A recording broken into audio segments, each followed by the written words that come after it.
नमस्कार, मैं हरि। आप देख रहे हैं डिजिटल न्यूज झारखंड। आइए जानते हैं झारखंड के प्रमुख खबरों के बारे में। इससे पहले से छोटी सी निवेदन है कि वीडियो को एक लाइक अवश्य कर दें। आपका लाइक करना ही हमारा मेहनत का फल होता है। तो झारखंड सरकार किसानों को मसूर, कुर्थी, चना, मटर जैसे फसलों के बीज को मुफ्त में दे रही है।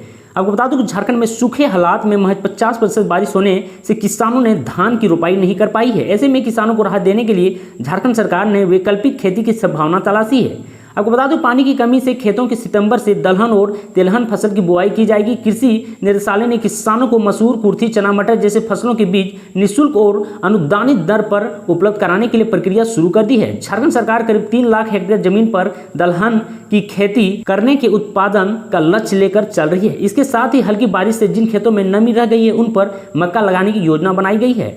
आपको बता दूं कि डाल्टनगंज, गढ़वा और लातेहार में किसान पिछले कुछ सालों से दलहन की खेती करते रहे हैं। इस बार वैसे किसान जो धान की खेती करते थे उन्हें दलहन की खेती के लिए प्रोत्साहित किया जाएगा। ऊपरी भूमि के करीब 1 लाख हेक्टेयर वाले इस क्षेत्र में मसूर और कुर्थी उत्पादन के लिए किसानों को आसानी से बीज उपलब्ध करा दिया जाएगा।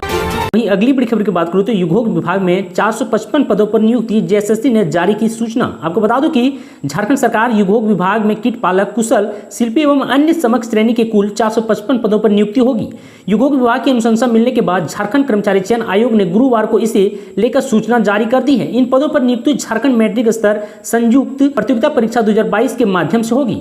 तो वहीं इस परीक्षा में शामिल होने के लिए ऑनलाइन आवेदन 11 सितंबर से 10 अक्टूबर तक भरे जाएंगे। 12 अक्टूबर तक परीक्षा शुल्क का भुगतान तथा फोटो एवं हस्ताक्षर अपलोड किए जा सकेंगे, जबकि 16 से 19 अक्टूबर तक ऑनलाइन आवेदन में किसी प्रकार का संशोधन हो सकेगा। इस परीक्षा में शामिल होने के लिए कीट पालक एवं समक्ष श्रेणी के पदों पर नियुक्ति के लिए झारखंड स्थित मान्यता प्राप्त शैक्षणिक संस्थान से न्यूनतम मैट्रिक 10वीं उत्तीर्ण होने की अतिरिक्त झारखंड रेशम तकनीकी विकास संस्थान चाईबासा से 1 वर्ष certificate course sericulture, silk weaving, silk dyeing, printing अथवा 2 वर्ष 10+2 इंटर व्यावसायिक कोर्स सेरिकल्चर टेक्सटाइल उत्तीर्ण होना अनिवार्य है।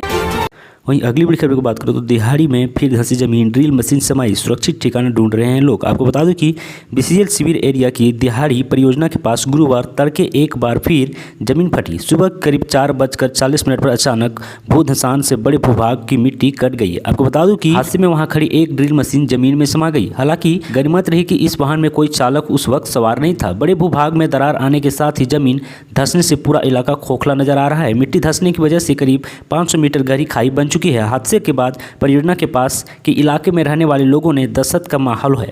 लोग सुरक्षित ठिकाना ढूंढ रहे हैं। जानकारी के अनुसार तड़के जोरदार आवाज के साथ व्यू पॉइंट जाने वाला रास्ता जमीन दोज हो गया। यहीं बगल में खड़ी ड्रिल मशीन भी जमीन में समा गई। परियोजना में लगाए गए बिजली के कई पोल उखड़ गए। हादसे के वक्त इनसे निकली चिंगारी वजह से पूरा इलाका रोशन हो गया था। हादसे की भयावहता को देखते हुए वहां तैनात सुरक्षा गार्ड भाग खड़े हुए।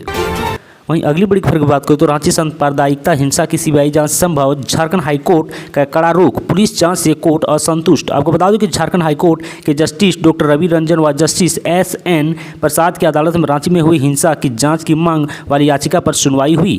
आपको बता दूं कि सुनवाई के दौरान अदालत ने सरकार के जवाब पर एक बार फिर असंतोष जताया है। अदालत ने एसएसपी और थाना प्रभारी से संबंधित फाइल को कोर्ट में पेश करने का निर्देश दिया है। साथ ही हिंसा के दौरान रांची में दर्ज 31 प्राथमिकी की प्रगति रिपोर्ट मांगी है। अदालत ने गृह सचिव और डीजीपी से पूरी जानकारी मांगी है। अदालत ने मौखिक रूप से कहा है कि इस मामले की जांच सही दिशा में नहीं जा रही है।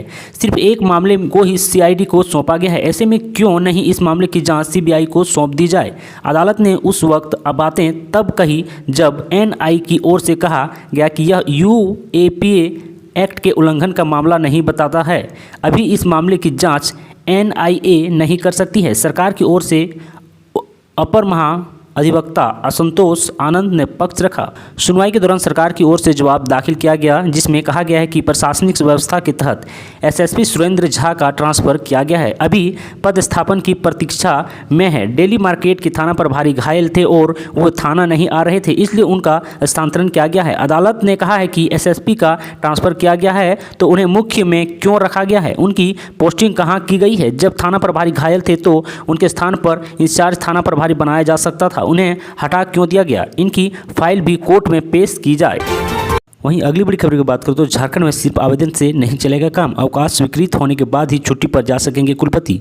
आपको बता दूं कि राजभवन विश्वविद्यालयों में मनमानी एवं स्वेच्छाचारिता पर अंकुश लगाने को लेकर लगातार प्रयास कर रहा है। इस कड़ी अब झारखंड के विभिन्न सरकारी विश्वविद्यालयों के कुलपति अब राजभवन से अवकाश की स्वीकृति मिलने के बाद ही मुख्यालय छोड़ सकेंगे।